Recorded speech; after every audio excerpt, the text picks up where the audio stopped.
Community Redevelopment Corporation for sponsoring this event. If Madam Chairwoman of the Miami City Commission would say a brief welcome on this very special evening.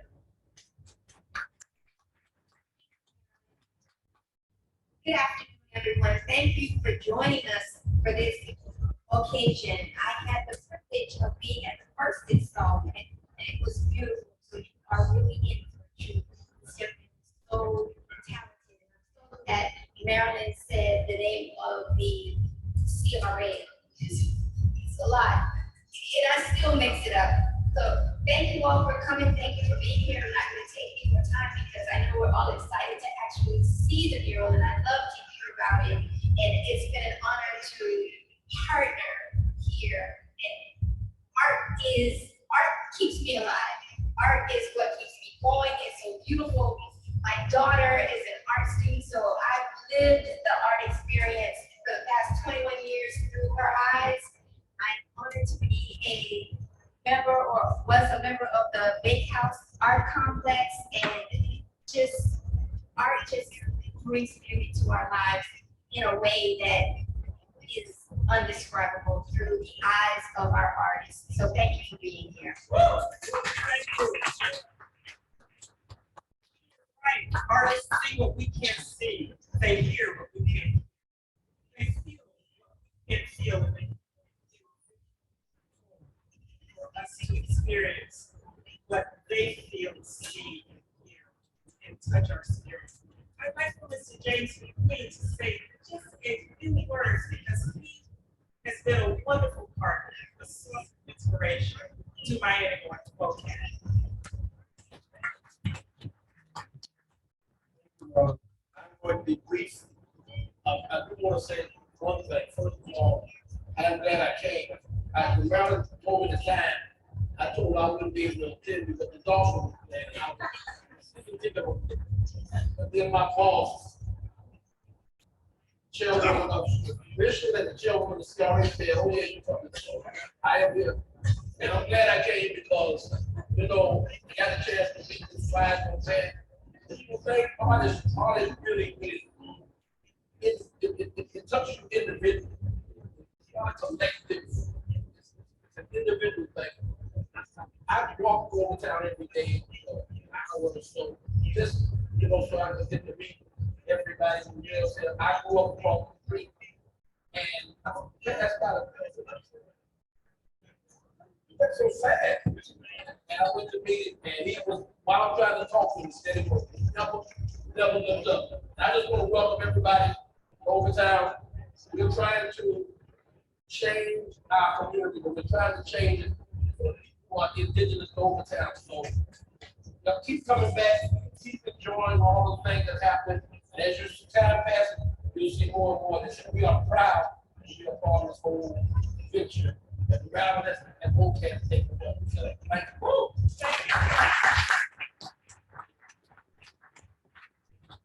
Miami-Dade County has been a partner, a supporter, a funder since the very beginning. And on behalf of the mayor of Miami-Dade County, one of our early volunteers, a member of our museum working group, Michelle Johnson, will say 2 words. Just 2? Oh my goodness. Well, I want to say that it's truly an honor to be able to be here. The mayor wanted to be here and she could not, and so she asked me to come and represent her. And I'm like, well, yeah, this is my favorite group.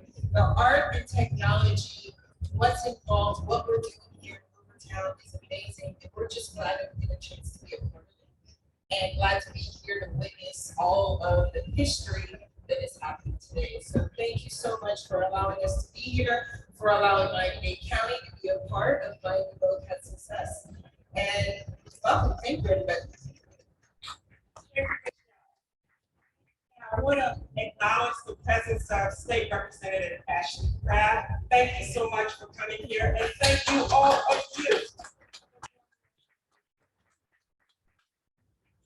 Each one of the panelists contributed to making this event possible. Miami MoCAAD engaged Donnamarie Baptiste to curate ICSC interactive mural project. She is a cultural producer, curator, arts administrator, who has worked in arts management and exhibition production for more than 20 years. As a curator, Donnamarie selected and worked with mural artist Anthony Mojo Green II for our first mural, and Reginald O'Neal for our Longshoremen. Just so that you know, Mojo created Miami's first commission art titled Overtown Our Family Tree. A mural a few blocks away from here, integrating images and messages in vibrant colors, honoring Miami's first Black judge, the late Boston. Reginald O'Neal's mural pays homage to the spirit, the product, and legacy of the International Longshoremen Association Local 1416, a predominantly Black union that has celebrated 86 years of service and commitment to women. Corbin Graves. Regime Corbin. Miami MoCAAD's first full-time hire is Miami MoCAAD's Director of Interactive Media. He worked with City Digital to merge art and technology for activating both murals, oral history QR codes, and to create Miami MoCAAD's standalone murals website. Torin Ragin.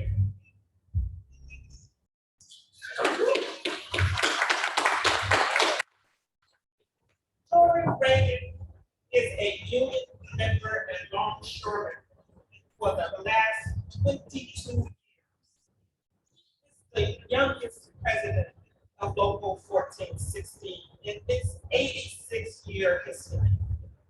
He oversees a robust labor force of approximately 800 union members and as many as 300 casual labor workers. He also serves in a very distinguished position as District Vice President and is a member of the District Executive Council. That sounds really fancy, and I'm telling you, it really is a big deal. Torin graduated cum laude with a degree in finance from Charlton University in Maryland. Charlton Copeland, our esteemed moderator, is a friend and source of inspiration to Miami MoCAAD. He is the grandson of a longshoreman. He is a University of Miami Law School Associate Dean of Intellectual Life and a graduate of Amherst College and Yale Law School. We won't hold it against somebody with Yale. Charlton, it's now time for you to start this conversation.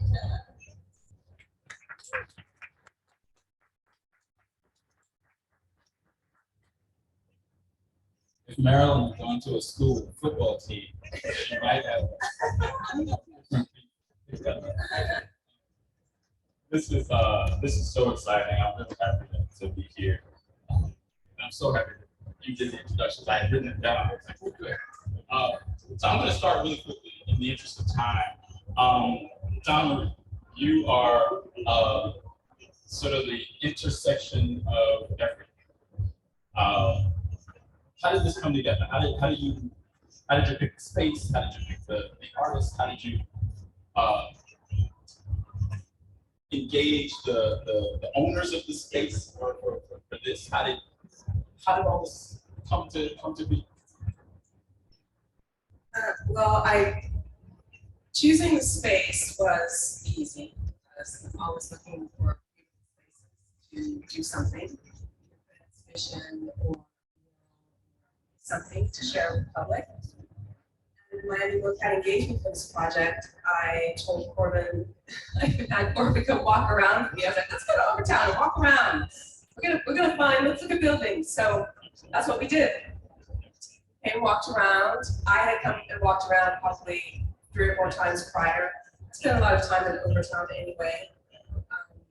And I narrowed it down to a few buildings. The Longshoremen building, it's always been so interesting to me because it's such a beautiful canvas. If you are familiar with the building, there's so much white space and it's the perfect place for a mural.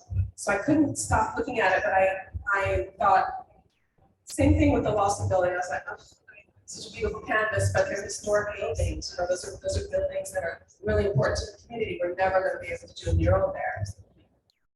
And Marilyn said, well, let me see what I can do.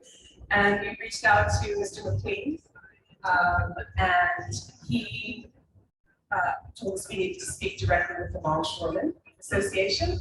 And Marilyn actually initiated those conversations, and I was a little nervous. And I think once the conversation started, I was excited, but I was maybe even more nervous because I realized how important the building is to the community, how important the Longshoremen are to the community. Unlike the Lawson building, Judge Lawson is no longer with us. His legacy is with us, and we can honor his legacy. The Longshoremen building, not only are we honoring the legacy, but we're honoring the living men and women who are doing this hard work every day. So it's really important that we get it right. And once the agreement was made and they were like, okay, let's talk about it. We'll see. We need to meet everyone. I already had in my mind who the artist would be. I knew from the moment I saw that building who the artist would be. I knew it was going to be Reggie. There was not even a question. And I met Reggie when he was about 26 years old. And he was referred to me by a curator, a very prominent curator who's now the chief curator from Pan. He's now the director of Chicago Museum now.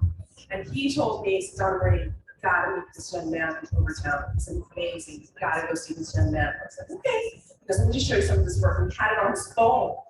And I was just at Pan looking at an exhibition, and I was like, oh my God, I was blown away. So I reached out to him immediately. So I said, we're going to work together one day. I don't know when, I don't know, but we're going to work together. And sure enough, when this project came about, and I saw that building, I was like, that is Reggie's building. So it was perfect because he's from Overtown, born and raised. And I thought, it has to be someone who's born and raised in Overtown. It has to be someone who understands the community, who loves and respects the community. Has the same feelings for the community that the community has for the Longshoremen. So that's really how it came about. He was the only choice. So, Mr. Ray, I am married to someone who is neither a native of Overtown, a native of Miami, and does not have a Longshoreman background, but has spoken with a degree of reverence that I suspect is shared by many Black people in Miami, that you guys own this building. And that has been said to me on multiple occasions. And so, how did you make the decision that this was the kind of thing that you wanted to engage the space on this building that you guys own in the heart of Overtown? So that's one question. Second question, I'm always trying to impress my I did my homework, and so I'm reading about Black longshoremen and the history of the labor movement inside of the longshoremen. But primarily, I'm reading about murals. Right, my native city, place where my grandfather was a Black longshoreman. Why is it that Miami, in some sense, gets overlooked in that larger labor history? Right, that there's there are lots of histories about labor in the New South. There are lots of histories about longshoremen. Fewer about Miami as a site of that organizing, particularly again, given the fact that this is a union that goes back to 1936. So, first of all, thank you for having this mural is so important to us. It was an easy decision to make, and you can tell by the support of my executive board. Gentlemen,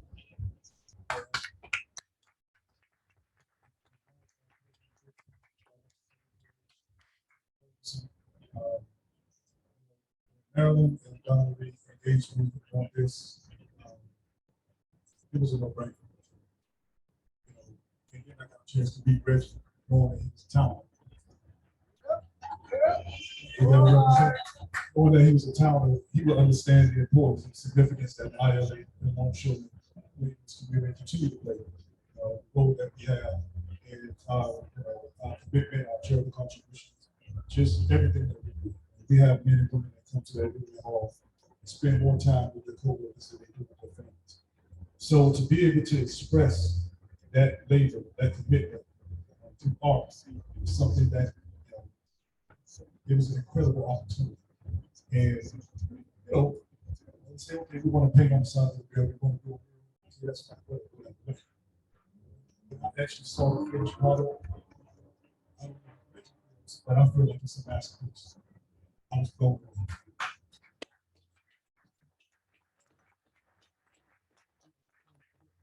Everything that's going on in Overtown in the community, all you have to do is have a pair of eyes, you can see what's going on. To be able to capture the essence of the ILA, the Longshoremen, what we do, how we represent Overtown, and have it there for display for the world to see. To me, that's something that's magnificent. So we're very proud of it. We've been in existence since 1936. So we were Charlton. Back then, I think our men and women were making 60 cents an hour. Now we've contributed to building the black middle class in Miami, South Florida, great benefits, great wages, great everything. And that's something that we're proud of. And to have that on full display, anybody that's headed south on the Second Avenue, it's something that we're extremely proud of. And everybody, the whole team. So yeah, it was an easy decision. Thank you.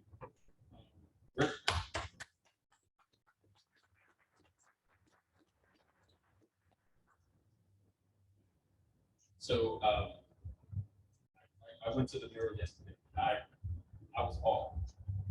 It feels massive. Both its size and just the narrative that it tries to encapsulate. I want to ask you the kind of artist question. We were there yesterday, and there was a longshoreman who walked the length of the mural, and he named names. He sort of said, "This is so and so." A lot of them were nicknames, so I can't say name. You made a decision in some sense to obscure identities in the mural. Talk to me about, or talk to us about that decision as a kind of artistic choice. I feel like for me, I feel like the longshoremen, people who actually come from that particular era to name those people, and think it was such a long time ago to where it kind of loses, like the ones that are there could kind of lose that identity of who they particularly like, who's on the wall. And so what I wanted to do with that obscurity of the faces, I wanted to be like almost a gesture of some type of remnants for themselves, like in this present day. So the fact that they had the signature overalls on whenever any longshoreman wear that, it's like a identity that they all particularly have. And so for today and for the future, that will probably always be a staple inside of their union. And so I want people 20 years or 30 years from now, if they was to see that wall and see those images, they can identify themselves. If it's still a predominantly black institution, that's kind of what I wanted to do. Like I want people to kind of see themselves, no matter what generation of era. I want to ask a follow-up, this I learned just today as we met at the mural. You had several photos to choose from. Why did you choose the photo that is represented on the wall?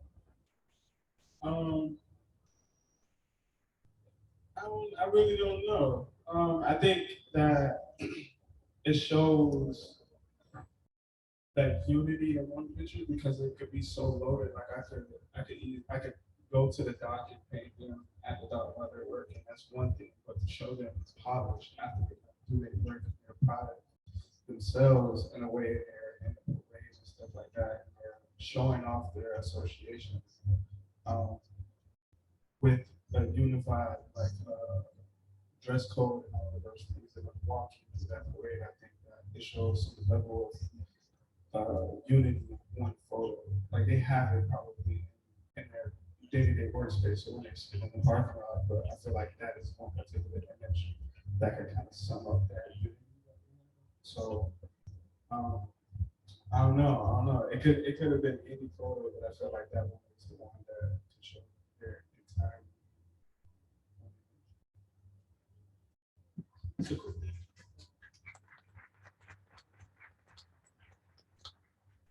Corbin, I think like Donnamarie, right? There's a certain bringing this together that your work does, right? And I want to ask about, and then give you an opportunity to kind of talk about that. How did that become a part of what Miami MoCAAD is? That is to say, this vision to embed in art historical narratives, oral histories that the art is in some sense gesturing to, but can't itself fully encapsulate. How do you do that with the art? How do you and alongside? That's a great question. I really like that question. So when I was in graduate school at the University of Miami, I was teaching a course where students came up with a bunch of different design ideas to incorporate technology and to help Miami MoCAAD create a name for itself. So this was one of the projects. The whole of the project is called MoCAAD, ICIC, and the way we chose to do it or the name to be Spanish, English, and Haitian Creole. So if I said that wrong, people who speak Creole, please get me later and help me learn. But we decided to work on this particular project because a lot of times when people come into art spaces, a lot of color people difference, they come to the space where they don't feel accepted, but they don't feel like they have a place to be. And sometimes people do feel comfortable, they don't understand it, or they can't participate in the content because they don't have that pre-existing knowledge base, right? So to make our work or this project, we wanted to make this project outside so all people could see it. So that's the general mural idea, right? But we wanted to also add the QR codes in there because we wanted to embed, ironically, but we wanted to put in these stories and these concepts of the artists, of the community at large, so that people, when they see the art, they know that it's not just a pretty picture, right? I used to be a teacher and I used to teach art, and I told my students all the time, art is not about making pretty pictures only. It's about communication, and communication is the biggest thing. In my opinion, it's the biggest thing that we have, and it helps to bridge gaps and make us all that. I don't know if I answered your question. So I think I just wanted to add that the QR codes help to contextualize the work in a way that is palatable to the community by engaging elders and contemporary folks from the community and have them tell their stories. And I think having that, seeing those images or hearing those stories from actual people who actually have those lived experiences makes the work much more important and much more revered, I think, by the community. When you understand, when people who live in the community who don't know the history of the Longshoremen, they may know a little bit about them, but just with a scan of their phone, they can learn the complete history told from actual living human beings. They're not just reading a paragraph as you do in a museum or most exhibitions. And so it makes it feel more real to them. And again,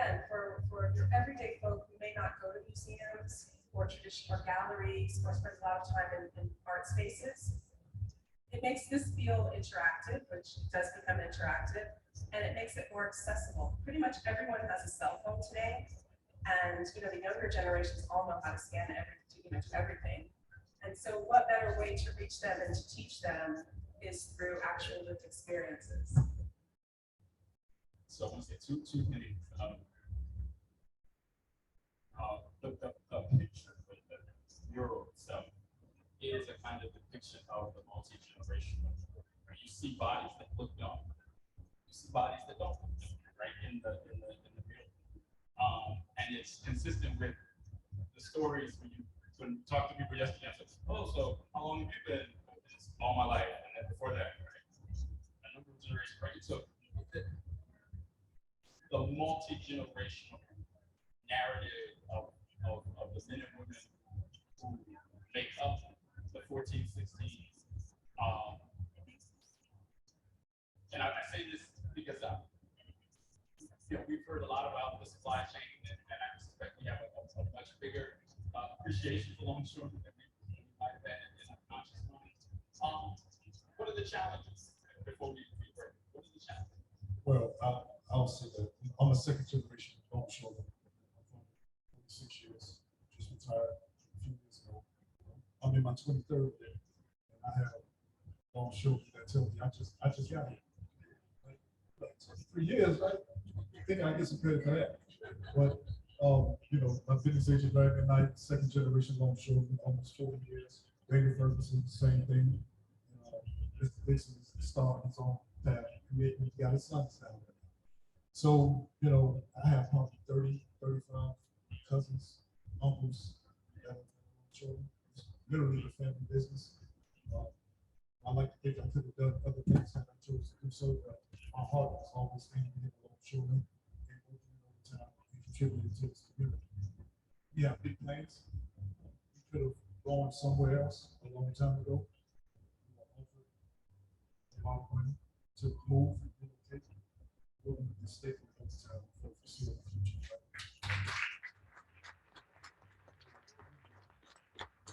Right? 86 years behind us, we're going to have at least another 86 in front of us.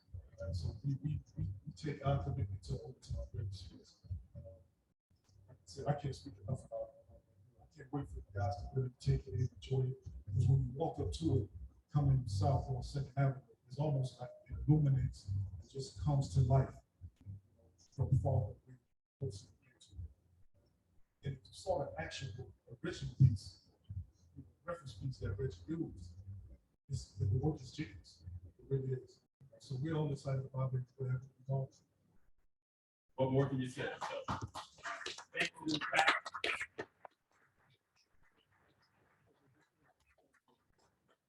Okay, so before we go, you have a paper on your seat. I would like you to take that paper out. If you're watching virtually, you can follow along with us.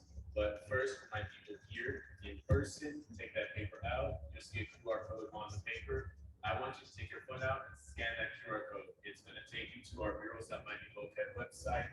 On that website, you can interact with content based around our artists, Reggie, our other artist, Mojo. You can see 3D models, including audio files, audio clips.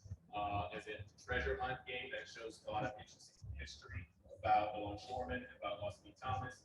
Those of you who are watching virtually, you can go to murals, murals.MoCAAD.org. Now, you can check it out here, but you can also check it out at the wall when we go. So I want you guys to enjoy it. Take a second, keep the flyer, show your friends, and tell people what you found. Thank you, Corbin. As we bring this evening, or this part of the evening, the panel discussion to a close, I think we might have time for one question.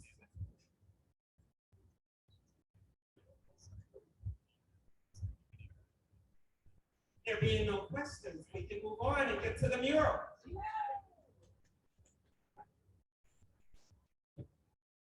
Lawrence Walker, President and CEO of Kickoff. It was the first virtually online meetings and question tonight. how are you preparing your works for the metaverse? The metaverse is coming, so I hope you protect your work. Sounds like digitally and technology, you are moving in that direction. How do you prepare yourself for the future, dealing with the metaverse? So there are a lot of really interesting things happening with the metaverse. If you are unaware, the metaverse is it's not here yet, but it's going to be a virtual reality experience where you're going to be able to do a bunch of different things. Ideally, you're going to be able to sell art. You can sell art now, but it's going to be a really big thing. For us, we're going to be talking with artists individually. It's really going to be on an individual basis to see what they think about their art, how they feel about putting it out there like that. But it's new frontier, right? We're looking to it, but we're trying to do some other things first. So it's out there. I can't give you the definitive. Miami MoCAAD, the most interesting thing about the museum, aside from the fact that it is hopefully will be based in Overtown or near Overtown, is that it's going to be a digitally native museum. So the museum, right now it's a museum in planning. We're currently having master planning for the museum. And one of the big, most important pieces of this puzzle of putting this museum together is ensuring that it is digitally native from the ground up. So every aspect of the museum, whether it be exhibitions, programming, community engagement, development, all of those areas will have digital components. We are already working on projects that involve virtual exhibitions, that involve, I don't want to tell you everything that we want. I won't tell you everything because it won't be a surprise. But we have a lot of our planning, because we don't have a physical space at the time, happens in the metaverse.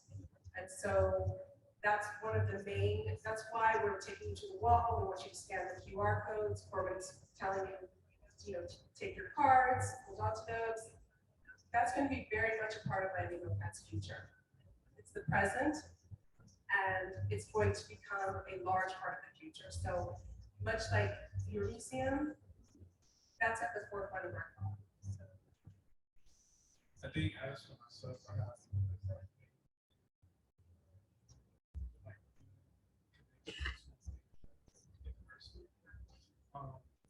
so I feel like as an artist, for my art pieces,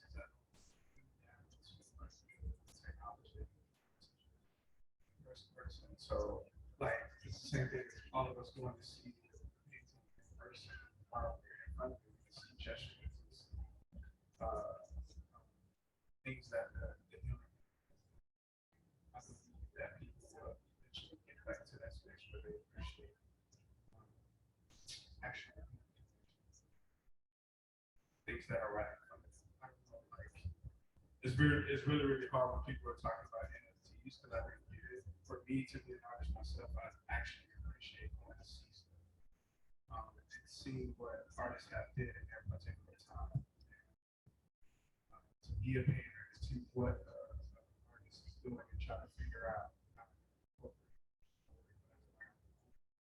achieve that by going to see something. It's the same thing. It's like music is very from hearing it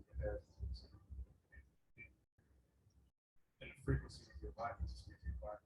So or seeing somebody actually sweating and close to it. I have a quote for it. So I don't want to down to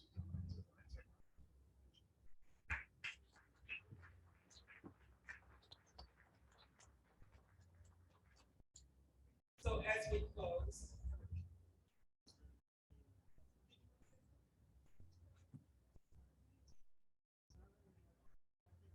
okay, 1 minute.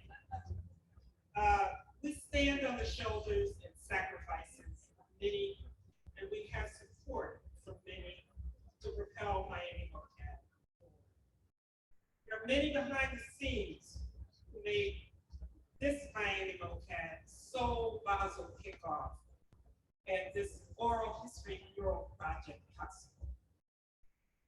Michael Anderson in the back there is a winner of multiple regional Emmy Awards for documentary filmmaking. Michael and his team videotaped, edited the oral histories. And that was no easy doing. The Hampton Art Lovers, Red Rooster Restaurant, Overtown CRA, the Police Precinct and Negro Court Museum provided venues for all history interviews.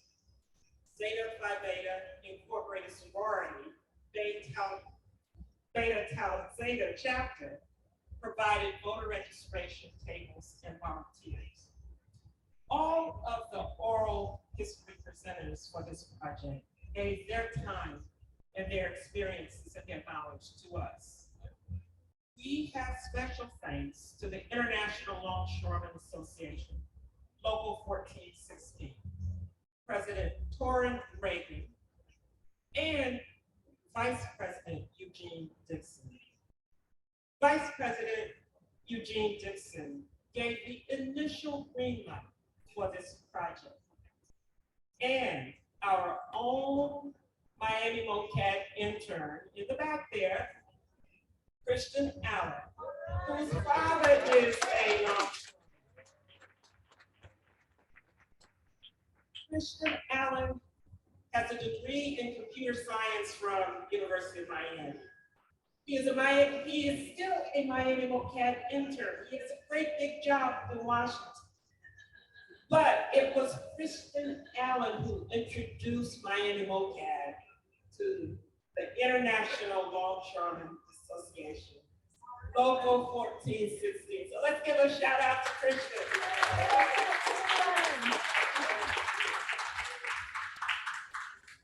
In closing, I echo the words of one of our oral history presenters, our distinguished Miami historian and founder of Miami's Black Archives, Dr. Dorothy Jenkins Fields.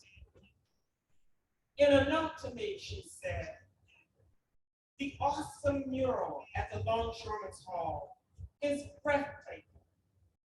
It validates Overtown's sense of place, yesterday, today, and tomorrow.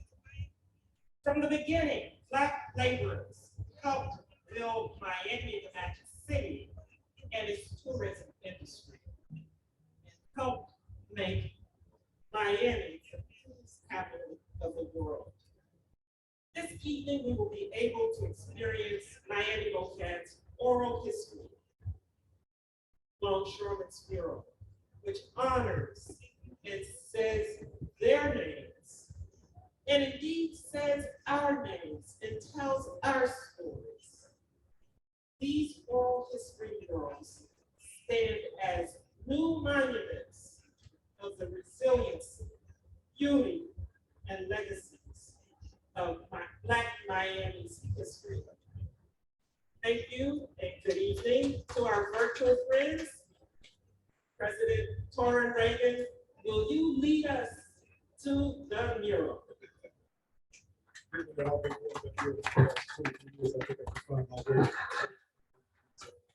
Let's follow me and let's enjoy the video.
Hello,